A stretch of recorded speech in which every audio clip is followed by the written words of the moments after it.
Bueno, buenas noches a todo el mundo. Vamos a empezar. Como sabéis, hoy tenemos a David Maniega, que nos va a hablar de HTML. También sabéis que es el tutor del TFA. Intentaremos centrarnos en el contenido de HTML, pero si tenéis alguna preguntita sobre el TFA al final, pues también nos la vamos a contestar, ¿no, David? Por supuesto, por supuesto. Bien, entonces vamos a dedicar nada, 20-25 minutos a la sesión sobre HTML. Luego intervenís vosotros si tenéis dudas, sugerencias, opiniones, etcétera. Y luego reservaremos al final de todo 5 minutos que vamos a dedicar a explicar algunos aspectos generales sobre el máster. Esto será la segunda parte, pero serán nada, 5 minutos de una presentación que tengo preparada y luego, si tenéis alguna preguntita, pues unos 5 o 10 minutos más. Pero esa segunda parte será muy cortita, solo sobre aspectos muy concretos. Luego, cuando hagáis el resumen para acreditar la participación en el webinar, la tenéis que hacer solo de la primera parte con la intervención de David Maniega y el HTML. La segunda parte no hace falta. ¿De acuerdo? Como siempre, podéis intervenir usando el chat o si queréis también activáis el micrófono y podéis hablar. Bueno, pues sin más preámbulo, os dejo con David y él os va a hacer la presentación sobre HTML. Perfecto, muchas gracias, Cristófol. Buenas tardes a todas y a todos. ¿Me El oís bien? audio no se oye bien, David. ¿No?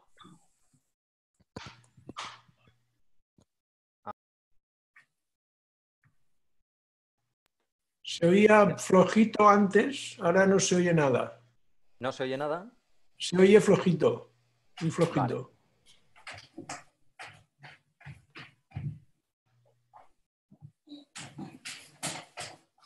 ¿Mejor ahora?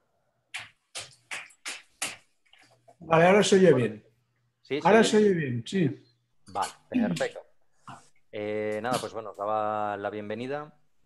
Y básicamente, pues bueno, lo que vamos a ver, espera, voy a compartir una presentación que tengo con vosotros, ¿vale? Esto es lo que vamos a hablar, lo que vamos a ver durante estos 20-25 minutos, ¿vale? Básicamente nos vamos a centrar en una especie de marabunta que hay, que incluso en el foro de la unidad 1.3 y 1.7 de CSS pues ya está apareciendo en el debate, y es sobre el concepto de los lenguajes de marcado o de etiquetado versus lenguajes de programación, ¿de acuerdo? Es importante tener en cuenta que hay grandes equivocaciones en este sentido respecto a HTML. HTML no deja de ser un lenguaje de marcado, es decir, un lenguaje formado a partir de una serie de etiquetas y de marcas que cumplen una función, ¿de acuerdo? Todas ellas juntas, junto con una serie de contenidos, conforman de manera muy simple lo que hoy en día llamamos una página web. Pero no por ello estamos hablando de un lenguaje de programación. Sí que es cierto que convive con lenguajes de programación y aquí es donde generalmente está el gran error, ¿no? Tenemos lenguajes de programación muy conocidos, pues como puede ser sobre todo PHP, que es uno de los lenguajes con los que más interacciona HTML como lenguaje para la web, pero en ningún momento HTML como tal es un lenguaje de programación y sí un lenguaje de marcas o de etiquetas, ¿de acuerdo? Sobre estas etiquetas, han ido evolucionando muy lentamente a lo largo del tiempo, no tanto como se pretendería o se buscaba en un inicio, que fuera algo pues, que fuera evolucionando rápidamente en el tiempo, sino que ha sido realmente muy lento. Estamos constantemente trabajando con borradores, con lo que el Web Consortium nombra como drafts que, ojo, no dejan de estar como draft durante 10, 12 años. O sea, que es una auténtica barbaridad, ¿no? Antes de que salga un estándar como tal, un estándar de facto. Y en este sentido nos estamos encontrando con que HTML ha ido evolucionando más que nada gracias al a la fuerza de los usuarios más que al propio mercado o a la propia tendencia de este lenguaje, ¿vale? ¿Esto por qué ha sido así? Básicamente porque los nuevos dispositivos son los que han mandado, ¿de acuerdo? La irrupción de tabletas, la irrupción de smartphones ha hecho que la comunicación a través de páginas web necesitara un cambio de formato, y este cambio de formato pues ha derivado en que el lenguaje HTML haya tenido que adaptarse a estas nuevas necesidades, ¿vale? Básicamente el origen, para que veamos por qué HTML es hoy como es y hacia dónde puede ir, lo tenemos que ver en su origen, y su origen es el marco madre llamado SGML, ¿vale? SGML tenía que ser el estándar original para la web, y no solo para la web, sino para el intercambio de cualquier tipo de documento electrónico, y de hecho se quería utilizar desde el CERN en un primer momento como lenguaje para la creación de páginas web, pero dada su complejidad no lo vieron factible, y evidentemente, viendo que esto iba a ser así, dijeron, vale, pues a partir de SGML lo que vamos a crear es un subconjunto, es decir, vamos a escoger una serie de etiquetas determinadas para crear documentos, en aquel momento únicamente documentos de intercambio a nivel científico, que puedan marcar una serie de elementos para que cuando un procesador, es decir, un navegador de los que tenemos hoy en día, por ejemplo, tenga que interpretar esas etiquetas, lo pueda hacer fácilmente. Es decir, pueda saber si un texto, pensad que las páginas web en un inicio eran solamente texto y 4 imágenes, pero que se pudiera identificar dentro de un mismo texto qué era un párrafo, qué era un salto de línea, qué era un título, qué era una negrilla, qué era una cursiva, qué era un subrayado, qué era una imagen, ¿de acuerdo? Con lo que no estábamos hablando en un inicio de la utilización de HTML como un lenguaje demarcado con contenido semántico, sino que simplemente se utilizaba como un lenguaje para marcar contenidos que identificaran más o menos de una manera gráfica qué era cada cosa, ¿vale? Más o menos lo mismo que hace un procesador de textos, ¿de acuerdo? Donde marcamos que hay una tabla, marcamos que ponemos una negrilla, que ponemos unas cursivas, etcétera, ¿vale? Esto, que en principio fue muy bien porque las etiquetas básicas del primer lenguaje HTML son muy básicas, nos permitía básicamente crear páginas de manera muy rápida y muy fácil, ¿vale? Con sobre todo una gran ayuda, y es que los navegadores, y eso aún a día de hoy sigue siendo así, en menor medida, pero sigue siendo así y continúa siendo un lastre, los navegadores son excesivamente permisivos, ¿vale?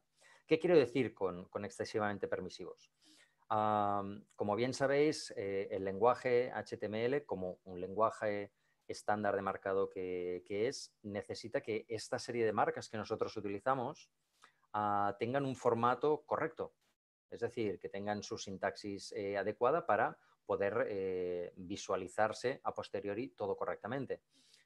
El problema es que, a diferencia de otros metalenguajes como pueda ser XML, donde no permite errores sintácticos ni estructurales, en HTML sí. Y este ha sido el gran caballo de batalla, sobre todo a la hora de hacer páginas web, páginas que todos habréis visto, páginas horrorosas, terribles, donde se han podido cometer auténticas atrocidades haciendo páginas web, incluso con grandes errores de marcado.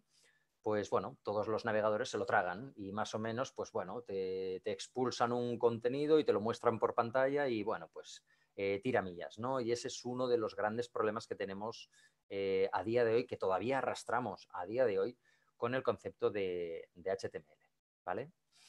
¿Esto por qué es así? Esto es así porque HTML, como el lenguaje de marcas que es un lenguaje interpretado, ¿vale? Y esto, a la práctica, ¿qué quiere decir? Pues que simplemente tenemos una definición de unas etiquetas y que cada una de ellas está pensada para una finalidad en concreto, ¿de acuerdo? La etiqueta table para generar tablas, la etiqueta H del header 1 hasta el 6 para crear encabezamientos, con mayor o menor importancia, con independencia de que aparezcan o no de una forma determinada en la página web, pero sí que cada una tiene, digamos, un sentido. Y en el momento en el que nuestro navegador se pone a leer ese tipo de etiquetas, tiene que mostrar algo por pantalla que se adecue a lo que significa cada una de estas etiquetas, ¿vale? Por eso estamos hablando de un lenguaje de marcas interpretado, ¿vale? Este lenguaje de marcas, de todas maneras, ha ido evolucionando y de hecho el gran salto que tuvo lo realizó en el año 2000. O sea, que estamos hablando ya de hace bastante tiempo. Cuando XML, 2 años antes, 3 años antes, comenzaba su irrupción en el mercado, sobre todo del intercambio de información. ¿De acuerdo? HTML no está pensado para el intercambio de información de facto, sino para la transmisión de información a través de navegadores web, ¿vale? A través de Internet, para la creación de páginas web. El problema era que, y sigue siendo un problema a día de hoy, es que si no se separa la estructura del formato, estamos con un lastre siempre encima de nosotros, ¿de acuerdo? ¿Esto qué quiere decir? HTML en origen, incluso a día de hoy, cada una de estas etiquetas que os he comentado del lenguaje tiene una finalidad en cuanto a su marcado, en cuanto a su definición, para qué sirvo yo como etiqueta, pero es que a su vez también incorpora un formato. Y este es el gran problema. Por ejemplo, nosotros, si cogemos la etiqueta de header, que como sabéis es H1, H2, H3, H4, H5 y H6, si nosotros en una página simple marcamos un texto o lo notamos con la etiqueta H1 y al final de ese texto cerramos la etiqueta /H1, veremos que simplemente ese texto, en cuanto lo veamos en el navegador, lo vamos a ver con una medida de tamaño del texto muy grande y en negrita. ¿De acuerdo? ¿Por qué? Porque esta etiqueta, aparte de marcar como tal que tiene la función de ser un encabezamiento, tiene la particularidad de que tiene un formato de texto grande y en negrita, ¿vale? Esta es la mezcla que yo os comento que nos lastra incluso hasta el día de hoy, ¿vale? Y que sí que es cierto que poco a poco esto está cambiando y cada vez va a ir a cambiar a más, sobre todo con la irrupción de HTML5, que ahora hablaré de él, ¿vale? El funcionamiento de estas etiquetas continúa siendo el mismo desde el origen y esto también, por otro lado, es una ventaja. Es decir, ha habido evolución del lenguaje muy lenta, muy lenta. La obsolescencia de las etiquetas versus la adaptabilidad a los navegadores es lentísima. Hay etiquetas que están ya consideradas como no usables, pero siguen funcionando. Por ejemplo, la etiqueta B, que ya no se tendría que utilizar, que viene de bold. Esta etiqueta, si nosotros la seguimos utilizando en nuestras páginas web, pues seguirá marcando ese texto como negrita, cuando en realidad ya es una etiqueta que no se tendría que utilizar y por lo tanto ningún navegador de hoy en día la tendría que poder interpretar. Pero por desgracia eso no es así. Y ese lastre es algo que todavía tenemos con nosotros a la hora de la creación de páginas web, ¿vale? ¿Esto por qué se produce? Esto se produce básicamente por una sigla que es importante que conozcáis, que es la DTD, ¿vale?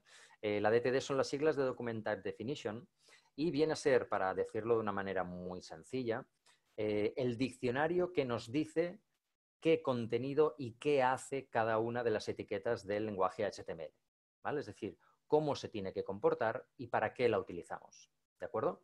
En esta DTD de HTML es donde se dice, pues, por ejemplo, que la etiqueta A es un enlace, que la etiqueta strong marca el texto con un énfasis y en negrita, o que, por ejemplo, BR hace un salto, un breakline.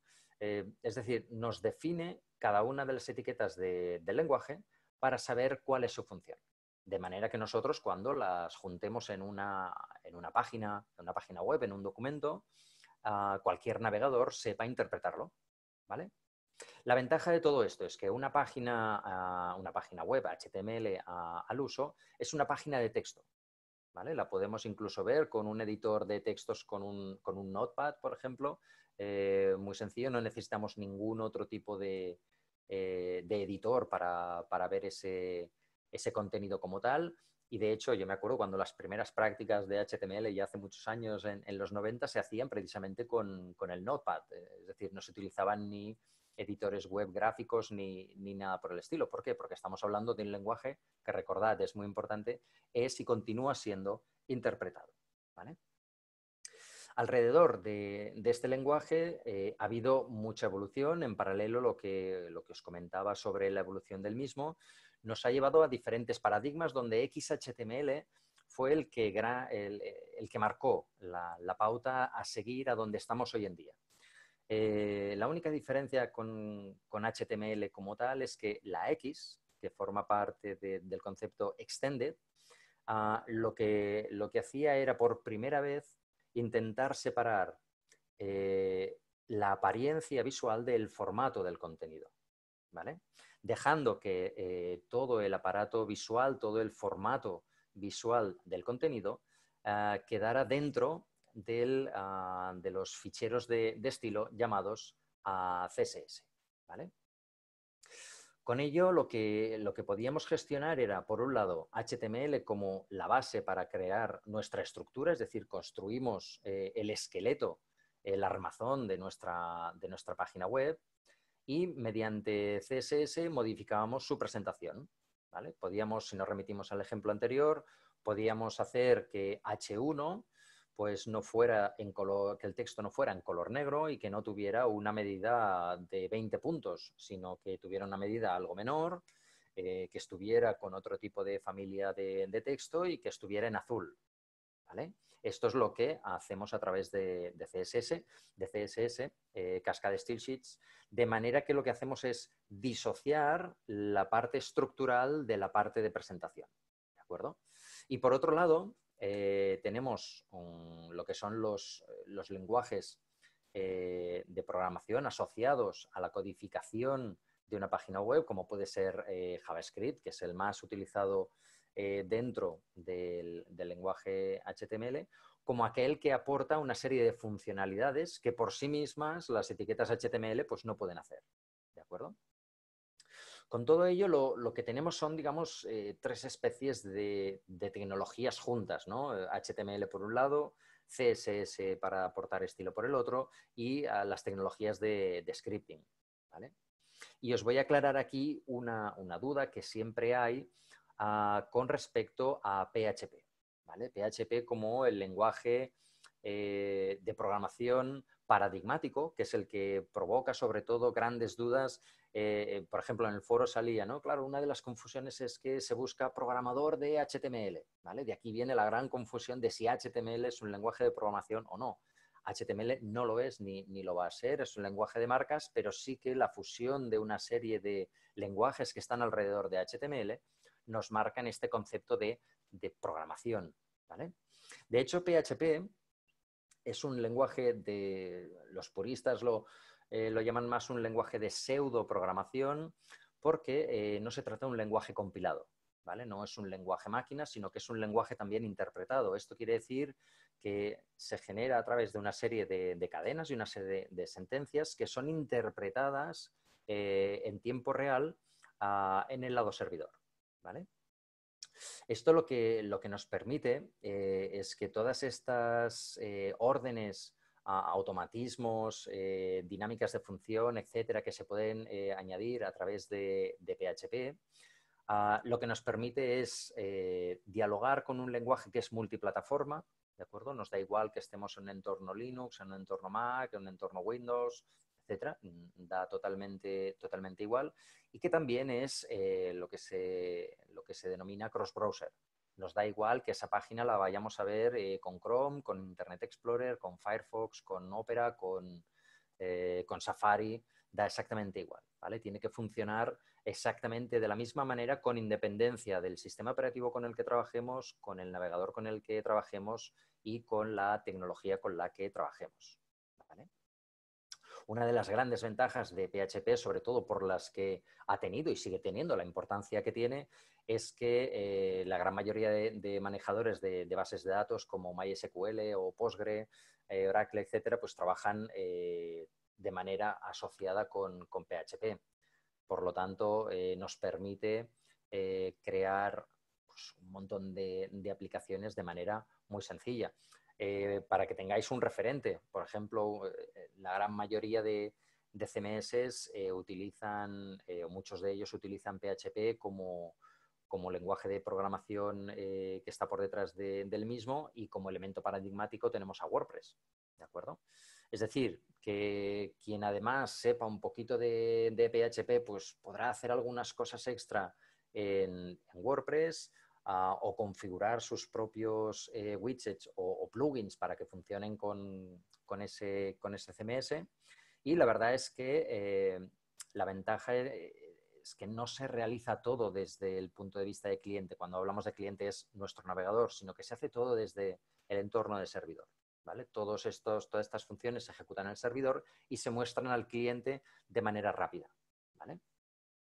La ventaja de PHP, lógicamente, es la gran cantidad de desarrolladores que hay detrás de este lenguaje, y, evidentemente, también que es open source, ¿de acuerdo? Estamos hablando de un lenguaje que es gratuito, no necesita licencias, por lo tanto, su explosión ha sido totalmente exponencial y sigue siendo uno de los grandes lenguajes de programación asociados a HTML, y lo va a continuar siendo, porque la hoja de ruta de PHP precisamente no está parada, sino que va modificando muchas de las funciones y de las dinámicas propias del lenguaje. Por lo tanto, tiene realmente un futuro muy prometedor. Futuro prometedor como el que tiene HTML5. ¿Vale? HTML5, que es el último lenguaje en el que nos encontramos y que sigue siendo un draft. Esto es curiosísimo, ¿vale? Estamos hablando de un lenguaje que se utiliza en bastantes sitios web de manera única o unívoca, pero estamos hablando de un lenguaje que es un draft. Todavía no es un estándar de facto en su primera versión. Es decir, estamos trabajando incluyendo pequeñas piezas de HTML5 en las estructuras antiguas, perdona, en las estructuras antiguas, sobre todo de XHTML. ¿Pero por qué? ¿Por qué estamos utilizando HTML5? En pequeñas dosis, y evidentemente acabará siendo el lenguaje que va a encumbrar al resto de páginas de aquí a unos años, siempre y cuando este draft siga evolucionando y por fin saquemos una primera versión que ya no sea un draft, que no sea una beta, sino que sea una versión alfa, que todos lo estamos deseando, pero el lenguaje va evolucionando de manera muy diferente a cómo han ido evolucionando las directivas dentro del Web Consortium hasta ahora. La gran ventaja es, sobre todo, cómo prescinde de uno de los elementos que ha dado mucho que hablar desde hace mucho tiempo, como era el entorno dinámico, el entorno vídeo, el entorno multimedia en una página web, ¿vale? Como sabréis seguramente, los widgets o las aplicaciones hechas en Flash, una antigua tecnología que no es tan antigua, es decir, hace no mucho que dejó de ser soportada por los navegadores, era la manera de construir elementos dinámicos, gráficos potentes, gráficos en 3D, aplicaciones multimedia más allá de la simple linealidad de funciones binarias.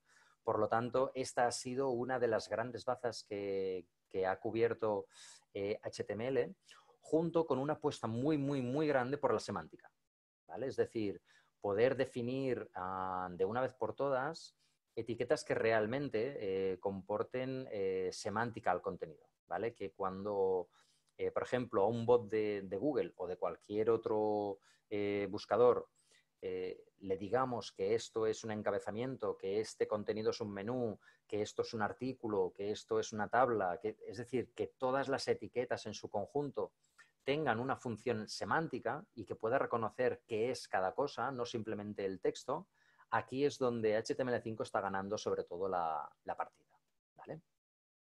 En este sentido, como podéis ver aquí, HTML5 lo que ha hecho es incorporar, y de hecho está incorporando, como draft que es, como borrador, está incorporando nuevas etiquetas al lenguaje, y en este caso vemos que hay etiquetas que ya la gran mayoría de navegadores están interpretando y están ya adoptando, donde podemos incluir pues, un encabezamiento con la etiqueta header, podemos definir qué es nuestro menú de navegación con la etiqueta nav, podemos definir qué es una sección concreta a nivel de contenido, y ese contenido cuántas subsecciones o cuántos articles contiene, o qué es el pie, una cosa tan simple como esa, ¿no? De definir cuál es el pie de página de mi página web, valga la redundancia, ¿no? Aquello que hacemos a través de los nombres en las clases o los identificadores, ¿no? Div id igual footer o pie de página. Pues eso que se hace así en la gran mayoría de sitios web, pues HTML5 ha dicho, oye, ¿por qué no creamos una nueva etiqueta que cumpla esa función semántico-estructural, de manera que a la hora de construir la carcasa de una página web, pues aportemos ya semántica y que todo lo que esté entre footer y barra footer es contenido que pertenece a la parte final de mi página web, ¿no? Entonces, ahí es donde vemos que precisamente HTML5 está teniendo una irrupción muy potente. Le falta todavía adopción en el mercado precisamente porque sigue siendo un draft, es un borrador, no está todavía, digamos, en la calle una versión, para decirlo así, 1.0 del lenguaje, aunque se está adoptando en muchos sitios web, lógicamente, ¿no? En este sentido, para poder ver cuál es el nivel de conformidad de las diferentes etiquetas de HTML y las etiquetas propias de este lenguaje, hay una web que llevo utilizando ya desde hace varios años, el Can I Use. Can I Use me permite ver a través de diferentes navegadores, Internet Explorer, Edge, Firefox, Chrome, Safari, Opera, etcétera, cuál es el nivel de conformidad de una etiqueta, ¿vale? En las etiquetas HTML5 esto es especialmente importante porque a la hora de crear un sitio web, que esta es una gran pregunta, ¿hago mi sitio web completamente en HTML5? Mi respuesta es espera, o depende qué tipo de web vayas a hacer, mira primero cuál es el nivel de conformidad en cuanto a la adopción por parte de los navegadores. Los navegadores que van evolucionando constantemente y que están actualizándose de manera constante, Chrome siempre está a la cabeza de todos ellos en cuanto a actualizaciones, lo que van haciendo es adoptar partes de precisamente pues esta notación o este lenguaje de marcas, y es aquí donde estriba la gran importancia del uso de este tipo de herramientas antes de lanzarnos a la piscina, ¿no? Es decir, voy a implementar un sitio web con una serie de etiquetas de HTML, pero ojo, tenemos que ver si esas etiquetas tienen un nivel de conformidad o de adopción en el mercado que no me suponga que vaya a dejar fuera de juego a no sé cuántos usuarios, ¿vale? Una de las grandes ventajas en este sentido, que a la vez es un pequeño problema, es que HTML5 se centró mucho, sobre todo en origen, para cubrir las necesidades de los navegadores de smartphones y tabletas, ¿vale?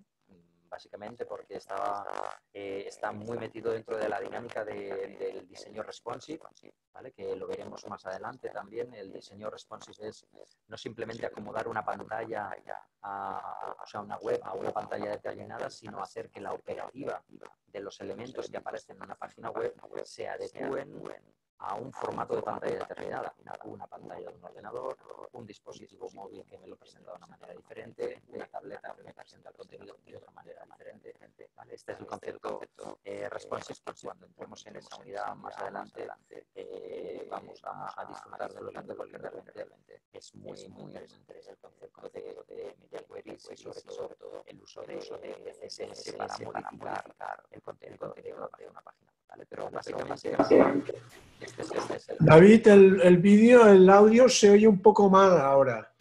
¿Se oye mal? ¿Se oye mal? Sí, parece como si se acoplara o... Vale, a ver.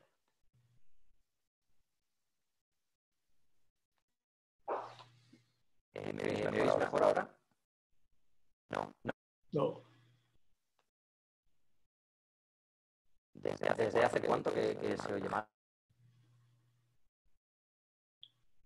A ver, reiniciar el audio. ¿Se oye mejor ahora? ¿No? Curiosamente, de golpe, se ha empezado a oír mal. Vaya. A ver, haz una prueba. A ver, ¿me oís mejor? No. A ver. Se oye como con reverberación.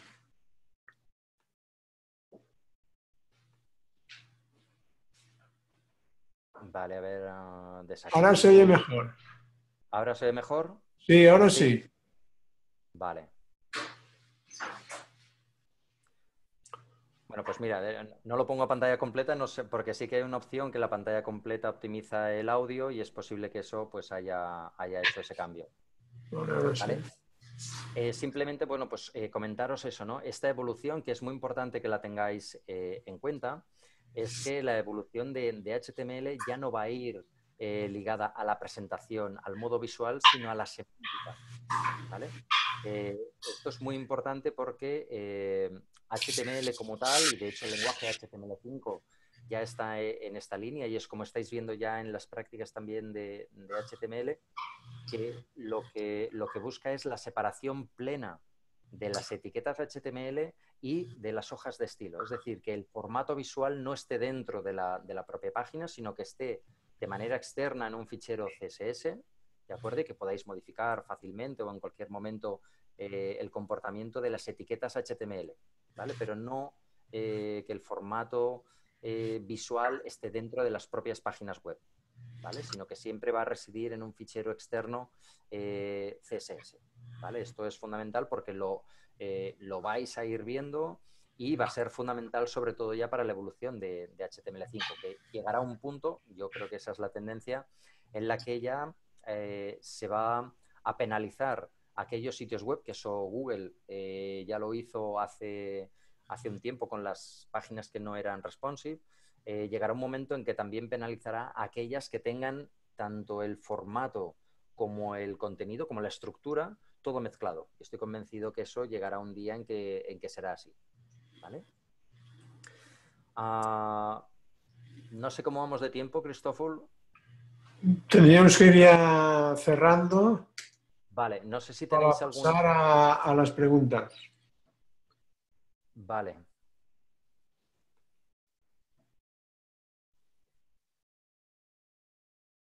A ver, estoy entrando en el chat.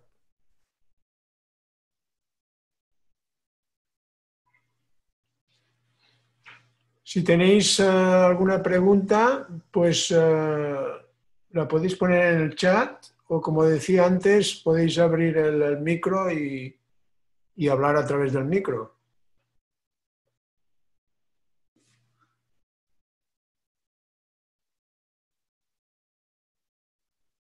El chat, como siempre, aparece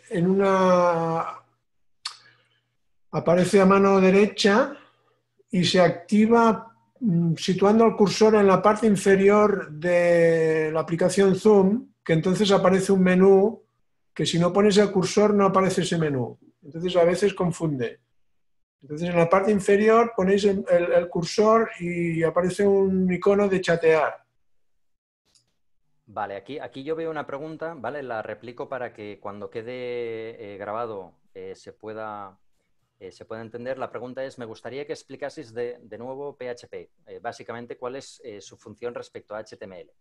Vale, PHP es un lenguaje de programación que nos permite aplicar una serie de dinámicas y de funciones para asociarlo o crear una página web, ¿de acuerdo?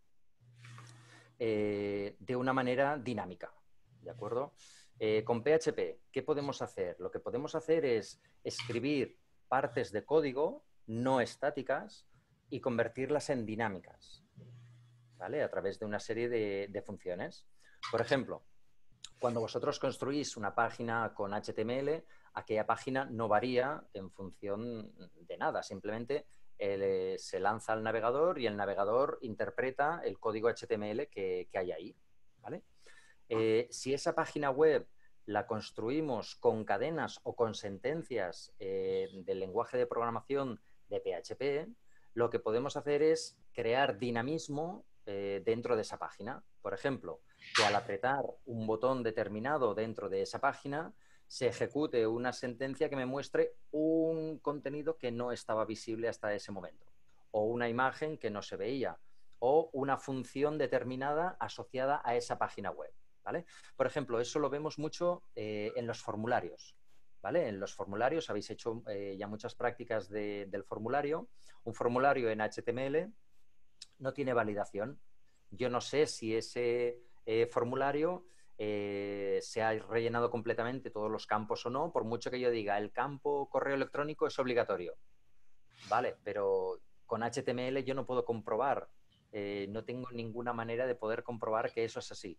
Por ejemplo, con una página construida con PHP, con un formulario marcado con las etiquetas de HTML, yo puedo añadir una función que diga, el campo input donde se incluye el correo electrónico es un campo obligatorio.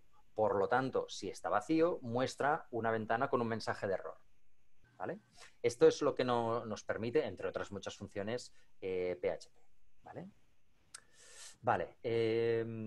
No me ha acabado de quedar claro la explicación de la evolución de HTML5 en cuanto a que prescinde de lo multimedia. Vale, no es que prescinda de lo multimedia, al contrario. HTML5 lo que ha hecho es cubrir un vacío que había en cuanto Flash desapareció. ¿Vale? Hubo un momento determinado en que Flash, que era el lenguaje que servía para crear aplicaciones multimedia, se decidió no darle más soporte por parte de los navegadores web. Automáticamente todas las aplicaciones en Flash dejaron de ser operativas y de funcionar, básicamente porque Google no las podía indexar, no podía leer el contenido dentro de un fichero Flash, y al final consiguió el objetivo, que era que desaparecieran de Internet. Y por lo tanto, HTML5 viene a cubrir esa falta o esa carencia de dinamismo.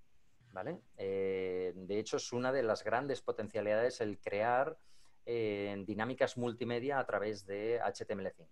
¿Vale? Tanto para vídeo como para cualquier tipo de elemento multimedia. ¿Vale?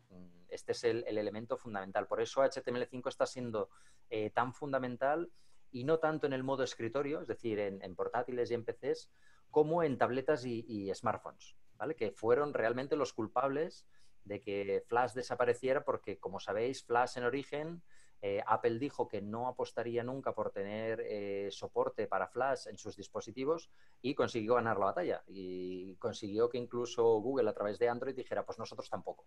¿Vale? Si Apple no lo hace, nosotros tampoco lo vamos a hacer, y automáticamente, lógicamente, como la gran cantidad de tráfico web se está yendo hacia dispositivos móviles más que hacia modelo escritorio, pues hizo que el modelo escritorio acabara sin tener esta parte multimedia que HTML5 está cubriendo. ¿Vale? Y hay otra pregunta de Víctor. Gracias, Albert, por la pregunta. De Víctor, dice, yo primero decir que en sugerencias he puesto que me hubiese gustado que los ejercicios de la unidad fuesen en HTML5, ahora he entendido por qué no, ¿vale? Una parte sí. De todas maneras, aclaro esto también. Igualmente pregunto, ¿los CMS actuales como WordPress, out of the box, muestran HTML5 o XHTML? Vale, sobre la primera pregunta, o bueno, sugerencia, la verdad es que sí, podríamos haber definido que se comenzara por HTML5, pero la verdad es que para llegar a HTML5 como tal es muy importante conocer la base propia de HTML, la básica, ¿vale? Entonces, HTML5 como sigue siendo un draft, es importante que veamos su evolución y que en todo caso incluyamos algunas de sus etiquetas, digamos, poco a poco, evolucionando de la misma manera que lo va haciendo el propio lenguaje. Pero crear una página única y exclusivamente con HTML5, digamos que no sería la mejor manera de introducirnos en el mundo de HTML, ¿vale? Porque nos perderíamos una parte de ello. Y por otro lado, los CMS como WordPress muestran HTML5 o HTML. Pues muestran las dos cosas, ¿vale? Es decir, la gran mayoría de ellos XHTML, ¿de acuerdo? Porque están jugando con la separación completa de lo que es estructura a formato. Si os fijáis, por ejemplo, el propio editor que incorpora WordPress nos permite ver el código fuente, incluir código fuente a mano, pero según qué tipo de código fuente. Generalmente, si le ponemos un estilo en línea, style igual color red, automáticamente cuando grabamos o pasamos al modo visual, esa codificación la elimina. ¿Vale? Lo hace automáticamente para purgar el código y no ensuciar el código con hábitos que no serían los correctos. ¿Vale? Y evidentemente la evolución viene más planteada sobre todo por el tema que utilices con tu CMS, con WordPress. Si tu tema está basado 100% en HTML5, trabajará con HTML5 perfectamente sin ningún problema, porque con WordPress lo que vamos a trabajar es el contenido, no la carcasa como tal, que esa es la que genera el propio tema, y si es con XHTML, pues lo hará con XHTML, ¿vale? Dependerá sobre todo de cómo esté generado el tema, ¿vale? Vale, luego Juan Romero dice... Vale, pido a la vez hacer una pregunta relativa al TFM. Vale, Sí, pues Juan. creo que hay, no sé Vale. si se me oye, creo que hay Sí, alguna otra pregunta sobre HTML5. No, es que quizás mejor que contestes sobre el temario y vale. luego hago la pregunta, si os parece, sobre el TFM. Perfecto, Juan. Pues una pregunta de Beatriz que dice, ¿cuál crees que será la evolución de HTML5? ¿Dejará el estado de draft y se estabilizará o habrá una superación y evolucionará a otro estado? Esta pregunta es, es el kit de la cuestión. De hecho, HTML5, fíjate que fue una superación de XHTML. Es decir, hubo un momento en que se necesitaba tener una evolución y esa evolución fue marcada por un draft que sigue siendo el elemento que va a evolucionar. HTML5 para mí sin duda va a ser la evolución lógica y natural del propio lenguaje. Espero y confío que algún día deje de ser un draft como tal y que tengamos como mínimo ya una versión estable y a partir de esa versión estable que salgan todos los drafts que quieran, ¿vale? Que eso sería lo deseable, pero es muy posible porque las tecnologías están evolucionando demasiado rápido, casi no nos da tiempo a tener un nivel de adopción como hace un tiempo. Es posible que para cuando pueda salir la primera versión como tal estable de HTML5 salga otra cosa o otro draft que sea totalmente diferente, ¿no? Entonces, en ese sentido, yo creo que va a estar durante bastante tiempo como HTML5, como draft, en el que se van a imbrincar diferentes tecnologías, incluso nuevas etiquetas, ¿vale? Que esa es un poco la queja que hay por parte de muchos desarrolladores que están viendo que hay nuevas etiquetas, pero que tampoco hay una comunicación al respecto demasiado clara por parte del Web Consortium, ¿vale? Que en este sentido es un poco tradicional a la hora de comunicar cómo están los grupos de trabajo, ¿vale? Pero sí, lo deseable es que algún día si evolucionen lo sepamos y que sobre todo que haya una versión estable que no sea un draft, ¿eh? Sería algo magnífico. Vale, Juan, pues lánzanos la pregunta. Vale, sí, es en relativa al TFM y bueno, son dos preguntas. La primera sería si existe la posibilidad de realizar una propuesta un poco más teórica, más tipo trabajo, pues el típico, o sea, formato tesis, un TFM en ese formato pues que a lo mejor que sea más de análisis sobre aspectos concretos de la narrativa de las páginas web o de incluso de aspectos relacionados con la usabilidad, la arquitectura de la información. Eso sería la primera pregunta. Y la segunda, en caso de que esto no fuese posible, si existe la posibilidad de hacer una especie de reingeniería de una web, es decir, no partir de una web de cero, sino hacer una mejora o realizar cambios sobre una web que ya existe y que no tenga finalidad comercial. Perfecto, vale, pues a ver, intento responderte a las dos, creo que tengo solución para las dos cosas, ¿vale? Sobre la primera, me gusta la opción que comentas de que sea en un formato, digamos, más ilustrado a nivel de tesis.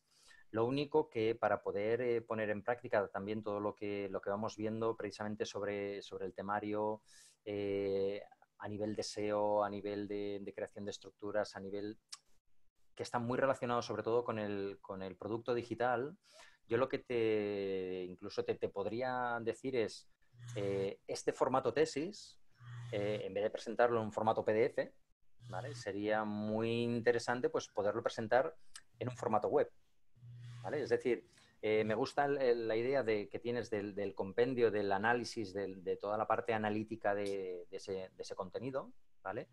Pero mi propuesta sería que la pudieras realizar a través de una web, que ya ha habido trabajos similares, digamos, trabajos teóricos que no tienen por qué ser menos que cualquier otro tipo de trabajo y sería realmente muy interesante y te serviría para poner en práctica también cómo ese tipo de contenido pues, se encuentra dentro de la red y poder aprovechar pues, todas las técnicas que vais a ir aprendiendo de VPO, de SEO, de Analytics, ¿vale? Para que también puedas aprovechar y no te quedes tampoco con la duda de cómo funcionaría esto si yo hubiera creado un producto digital, ¿vale? O sea, mi propuesta en este sentido, Juan, sería, me gusta la temática, pero sí que te diría que aprovecharas, digamos, el TFM y en este caso, pues la ayuda que yo te pueda aportar también dentro del TFM para convertirlo en un producto digital, si te parece, ¿vale? Y sobre la segunda, en caso de que digas, ostras, no me había planteado generarlo así y quizás se me hace un poco una montaña, el concepto de reingeniería, de hecho, hace un tiempo lo utilizábamos como diferentes estilos de hacer el TFM y uno de ellos precisamente era el de la reingeniería, que era muy interesante, ¿no? Partir de sitios web en concreto donde hicierais un análisis exhaustivo de qué cosas no funcionan para poder hacer un rediseño, un reformato, una reestructuración de todo un sitio web y crear un sitio web a partir de ese contenido ya preexistente, pero modificándolo para precisamente dotarlo pues, o de una mejor usabilidad, de una mejor accesibilidad, que realmente sea más indexable y que tenga pues los elementos a favor a nivel de SEO, etcétera. O sea, que también sería otra alternativa que, pues la verdad, me gustaría que pudieras poner sobre la balanza las dos cosas y lo que es más importante, la que más te convenza a ti, ¿vale? El TFM es un trabajo largo, hay momentos en los que se hace muy duro, es como una montaña rusa, hay momentos de hype, de mucha felicidad, pero te aseguro que hay momentos de mucha presión, ¿no? Por lo tanto, sí que te recomiendo que cuando sopeses una cosa con la otra, que escojas aquello que te vaya a apetecer más o que veas que para ti va a ser más retador o más motivador. Muy bien, muchas gracias. De nada. Vale, y por aquí, vale, hay otra pregunta. Hola, me gustaría saber qué es lo que hay que presentar exactamente para la primera entrega del TFM del día 30. Vale, para el día 30 lo que tenéis que presentar es básicamente el cronograma de lo que va a ser vuestro TFM, ¿vale? Cómo lo vais a parcelar en el tiempo, cómo lo vais a segmentar. Y aquí es importante porque basándonos en el histórico de años anteriores, sí que es cierto que el cronograma lo podéis montar a partir de las deadlines que se marcan en cada una de las entregas puntuales del TFM, pero no necesariamente. Es decir, vosotros podéis planificar vuestro plan de proyecto, pero si lo vais a hacer coincidir exactamente con cada una de las entregas, lo que sería interesante es que dentro de cada una de ellas, como la fecha ya está puesta y yo ya lo voy definiendo, es que dentro de cada una de ellas hagáis un listado de las tareas que vais a cumplir. Es muy importante para vosotros que tengáis el cronograma como ese mapa, esa hoja de ruta que en cualquier momento podáis mirarlo y decir, vale, mi proyecto se encuentra en este estado, ¿vale? Eso es fundamental para vosotros, ¿vale? Y luego en ese documento, pues bueno, una de las polémicas que había, ¿no? ¿Cómo sé yo cuántas páginas voy a hacer o qué páginas exactamente voy a hacer con nombre y apellidos, ¿no? Más que eso, se trata de que hagáis, digamos, la narrativa, la historia de vuestro proyecto, ¿vale? De qué va a tener, qué secciones creéis que vaya a tener, pensando que puede evolucionar, ¿vale? Es un elemento vivo que tiene muchos meses de vida y que básicamente puede ir evolucionando, no es una caja estática, un objeto que no vaya a variar, ¿vale? Y luego, por último, vale, gracias Alexandra por la pregunta. José nos pregunta una duda sobre el TFM. ¿Cuál es el nivel de rigor, profundidad de investigación necesaria? ¿Se valora el contenido o solo la usabilidad?